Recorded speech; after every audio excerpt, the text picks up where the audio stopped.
అహో ఒక మనసుకు నేడే పుట్టిన రోజు,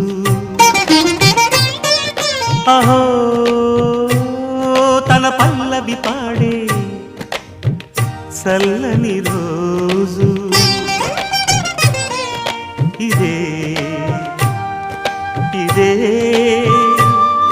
కుహు స్వరాల కానుక, మరో వసంత గీతిక జనించు రోజు,